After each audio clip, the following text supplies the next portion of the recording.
when Yeah. I start at a new city, I look at their Tell me. their kind of online presence. So I look at how's the web page looking, the flyers.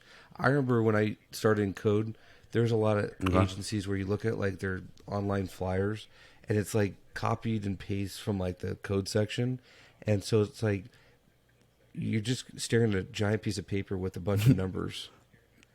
That's what I'm saying. And Yeah, so that's the that's new way dumb. should be That's it should not a incorporate good. before and Yes. after pictures. It should be do's and don'ts, and plain English. Hey, cut your lawn, Yeah. take in your trash cans.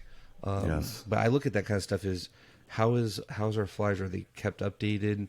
Is our website have updated information?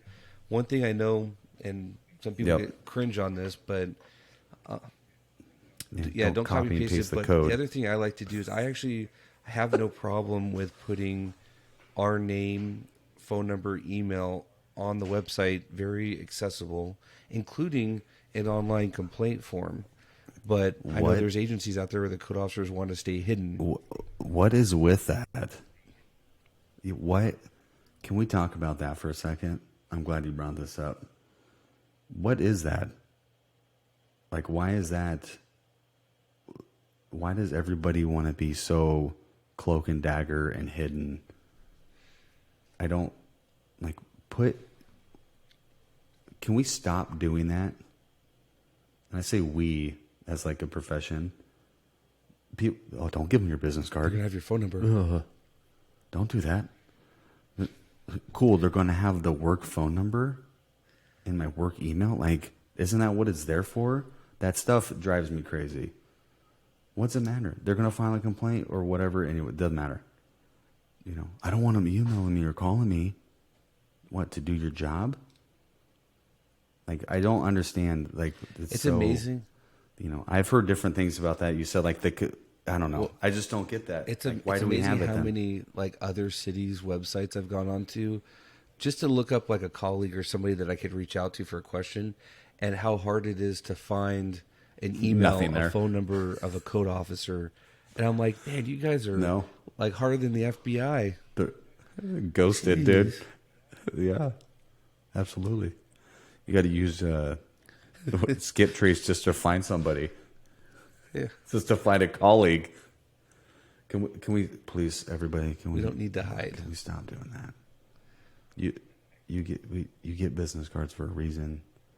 Agencies, please. It's okay to put a phone number on there. It's gonna be all right. I promise you. Okay, because if they really want to find you and bitch about you, they're gonna do it anyways. It doesn't. Yeah, matter. they'll just call the city manager or the council, So and it'll come downhill. yeah, this is my plea. It's okay to be contacted about work at work. Like I get God. we deal with We used to joke difficult like, individuals. I get it, but there's a certain level where it's like, why is it harder to find contact info for a code officer than it is like why? anything Why? else? I don't know. We used to joke about, handing out colleagues business cards.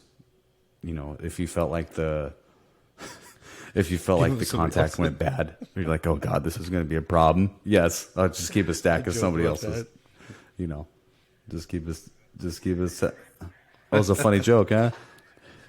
Okay, audience, simmer down. All right.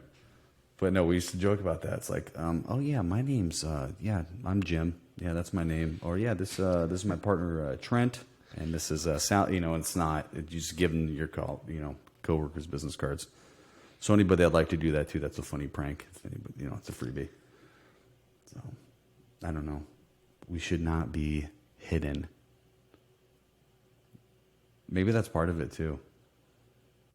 Maybe that's part of like the It whole is. marketing thing. It gotta be accessible. Like why it's not out there. Because like we try to be, that's you just accessible and available, right?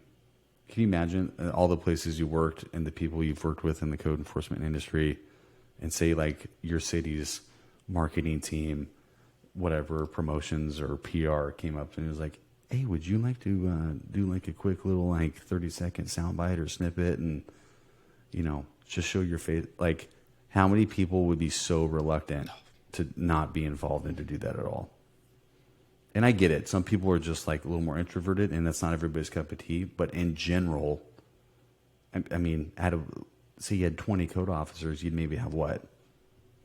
2 that were willing to do that? I mean, what the hell is that about? It's like what do they call it?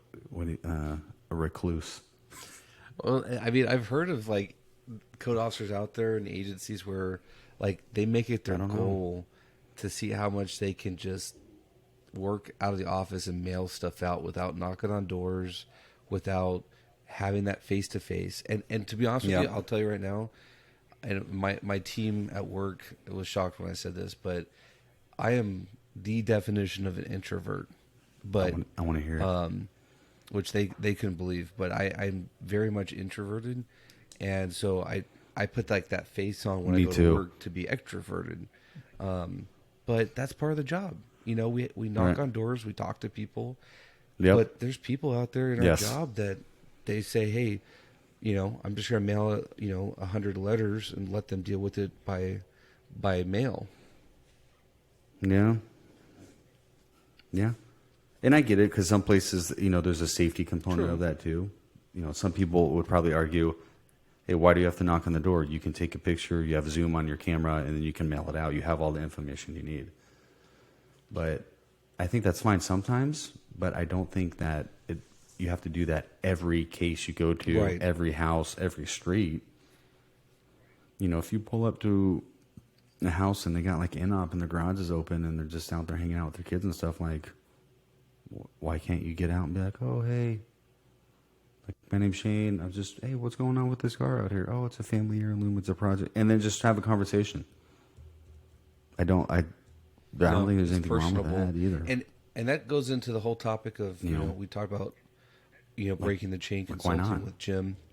And I brought up last episode with Jamie about Matt Silver with Casio. Is there's individuals out there that we've talked to that have been pushing this idea of let's make a very positive outlook of our profession.